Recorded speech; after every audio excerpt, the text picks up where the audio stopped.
നാളിൽ പതിവ് ക്ഷേത്ര ചടങ്ങുകൾക്ക് പുറമെ വിശേഷാൽ കാഴ്ചശീവേലിയും മേളവും ഗുരുവായൂർ ക്ഷേത്രത്തിൽ ഒരുക്കിയിട്ടുണ്ട്. പ്രധാനമായും ഇന്ന് മുതൽ 22-ാം തീയതി വരെയുള്ള തിരക്ക് കണക്കിലെടുത്ത് ദർശന സമയം 1 മണിക്കൂർ കൂടി കൂട്ടിയിട്ടുണ്ട്.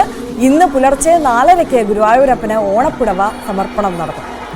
രാജു ഗുരുവായൂർ നമുക്കൊപ്പം ചേരുന്നു കൂടുതൽ വിവരങ്ങളുമായി. രാജു, ഓണാശംസകൾ ഗുരുവായൂർ ക്ഷേത്രത്തിലുണ്ടോ? തിരുവോണ ദിവസം എന്താണ് അവിടുത്തെ പ്രധാന ചടങ്ങുകൾ?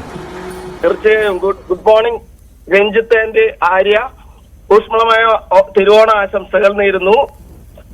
പ്രധാനമായും ഇന്ന് ഗുരുവായൂരപ്പന് ഓണപ്പുടവ സമർപ്പിക്കുന്ന ചടങ്ങാണ് പ്രധാനമായും ക്ഷേത്രത്തിൽ നടക്കുന്നത്. രാവിലെ 4:30 തന്നെ ക്ഷേത്രം ഊരാളൻ ഗുരുവായൂരപ്പന് ആദ്യ ഓണപ്പുടവ സമർപ്പിച്ചു.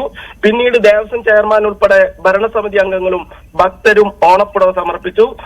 ഉഷപൂജ വരെ ഓണപ്പുടവ സമർപ്പിക്കാം എന്നുള്ളതാണ് പ്രത്യേകത. ഇന്ന് മുതൽ 22-ാം തീയതി വരെ തിരക്ക് കണക്കിലെടുത്ത് ദർശന സമയം 1 മണിക്കൂർ കൂട്ടിയിട്ടുണ്ട്. തിരുവോണ നാളിൽ പതിവ് ക്ഷേത്ര ചടങ്ങുകൾക്ക് പുറമെ വിശേഷാൽ കാഴ്ചശീവേലിയും മേളവും ഉണ്ടാകും.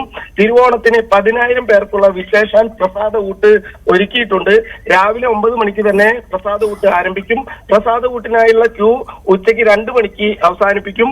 പഴം പ്രഥമൻ ഉൾപ്പെടെയുള്ള വിഭവ സമൃദ്ധമായ ഓണസദ്യയാണ് ഒരുക്കിയിട്ടുള്ളത്. അന്നലക്ഷ്മി ഹാളിലും അതിനോട് ചേർന്ന പന്തലിലുമാണ് പ്രസാദ ഊട്ട്. ക്ഷേത്രക്കുളത്തിന് സമീപത്ത് അതിനുവേണ്ടിയുള്ള ക്യൂ സംവിധാനം പ്രത്യേകമായി ഒരുക്കിയിട്ടുണ്ട്. ഈ വർഷത്തെ തിരുവോണ ആഘോഷങ്ങൾക്കായി 22 ലക്ഷം രൂപയാണ് ദേവസ്വം ചെലവഴിക്കുന്നത്.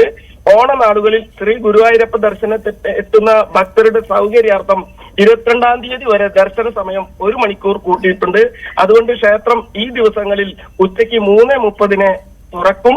ഓണം മുതൽ സെപ്റ്റംബർ 22 വരെ രാവിലെ 6 മുതൽ ഉച്ചയ്ക്ക് 2 മണി വരെ സ്പെഷ്യൽ ദർശനത്തിനും അതുപോലെ തന്നെ VIP ദർശനങ്ങൾക്കും നിയന്ത്രണം ഏർപ്പെടുത്തിയിട്ടുണ്ട്.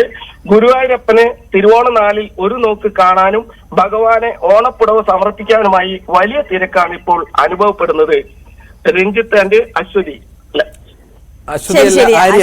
ആര്യാണ്. എന്തായാലും രാജു, ഹാപ്പി ഓണം. ഓണമൊക്കെ അടിച്ചു പൊളിക്കുക. അപ്പൊ അതാണ് ഗുരുവായൂരിലെ കാഴ്ചകൾ. അവിടെ ഓണപ്പുടവ സമർപ്പണമാണ് പ്രധാനമായ ഇന്നത്തെ ചടങ്ങ്. ഇന്നലെ കാഴ്ചക്കുല സമർപ്പണം നമ്മൾ കണ്ടതാണ്. ഇനി ഇത്